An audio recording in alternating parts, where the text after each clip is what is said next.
Line पर मेरे साथ मौजूद है अजय राय जी। बहुत स्वागत है आपका भारत समाचार पर। और देखिए, ये जो 10 सीटें हैं उन पर उपचुनावों का ऐलान हो चुका है। फिलहाल ये 9 सीटें, क्योंकि मिल्कीपुर का उपचुनाव टाल दिया गया है। अजय राय, सबसे पहले इस पर आपका एक रिएक्शन मैं लेना चाहूंगी। इस पर आपका क्या कहना और क्या तैयारियां हैं? देखिए, मैं इतना कहना चाहूंगा कि ये जब 10 उपचुनाव एक साथ होने थे तो मिल्कीपुर क्यों टाला गया है? इसलिए कि ये चुनाव हार रहे हैं। चुनाव हारने की वजह से सारी चीजें ये अपनी तरीके से मैनेज करके कर रहे हैं और ये केवल मिल्कीपुर ही नहीं, ये पूरी 9 की 9 सीट हारेंगे। पूरी ताकत के साथ कांग्रेस पार्टी इंडिया गठबंधन लड़ेगा और पूरी ये सीटें हम 10 की 10 जीतेंगे, मिल्कीपुर सहित जीतेंगे। और ये इस नाते परेशान है क्योंकि अयोध्या हारे हैं। अयोध्या लगता है कि मिल्कीपुर हारेंगे तो इनकी और शर्मिंदगी होगी, इस नाते ये इन्होंने जानबूझ के इसको ऐसा कहा है। जी, अभी तक समाजवादी पार्टी ने अपने 6 कैंडिडेट्स उतारे, वहां पर गठबंधन का बहुत ज्यादा जो असर है वो देखने को नहीं मिला। बाकी 4 प्रत्याशी हैं, उनको लेकर आपकी क्या तैयारियां हैं, उनकी क्या भूमिका होगी?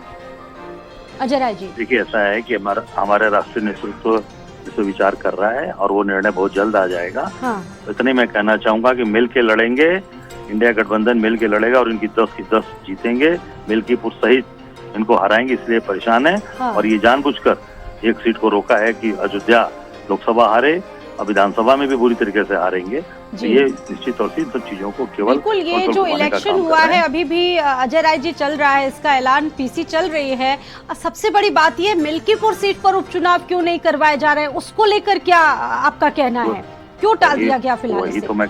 वही तो मैं कह रहा हूँ सॉरी जी कि आज जो स्थितियां हैं कि भाई 10 विधानसभा के चुनाव एक साथ होने थे बाई इलेक्शन, एक मिल्कीपुर को क्यों रोका जा रहा है?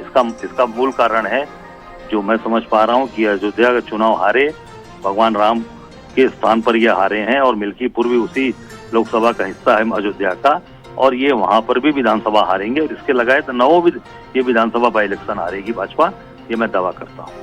बिल्कुल। इसके अलावा कांग्रेस की और सीटों को लेकर क्या क्या तैयारी है, क्योंकि 6 सीटों पर ऑलरेडी समाजवादी पार्टी ने अपने कैंडिडेट्स उतार दिए हैं? हमारे लगातार हमारे संकल्प सम्मेलन चल रहे हैं, उस पर हम काम कर रहे हैं। हमारे 7 सम्मेलन हो गए, अभी हम लोग कटेहरी से निकले हैं और कल मिल्कीपुर में है और आगे 3 हमारे गाजियाबाद। ठीक है, अभी हमारी और जो अजय राय जी, एक इम्पोर्टेंट बात जो अभी निकल कर सामने आ रही है, मिल्कीपुर सीट जिसका हम लोग जिक्र यहाँ पर कर रहे हैं, बताया जा रहा है कि उस सीट पर याचिका डाली गई, इसी वजह से ये चुनाव का जो डेट है उसको लेकर निकल नहीं पाया। इसको लेकर क्या आपके पास भी कोई ऐसी जानकारी है? मेरे पास जो जानकारी यही है कि ये पूरी तरीके से हार के डर से घबरा गए हैं और ये पूरी तरीके से मैनेज करके पूरा चुनाव कराना चाहते हैं और पूरी तरीके से ये डर से घबरा गई है सरकार और घबराहट की वजह से चीजों को मैनेज किया जा रहा है। यानी कि आपको लगता है कि कुछ बदलाव भी हो सकता था इस बार, इसी वजह से ये सारी चीजें, घबराहट का असर है? बदलाव तो होगा ही होगा। 10 की 10 डंके की चोट पर इंडिया गठबंधन जीतेगा और इनको हराएंगे, पूरी तरीके से हराएंगे। जी, बहुत धन्यवाद अजय राय जी, भारत समाचार के साथ बातचीत करने के लिए। प्रदेश अध्यक्ष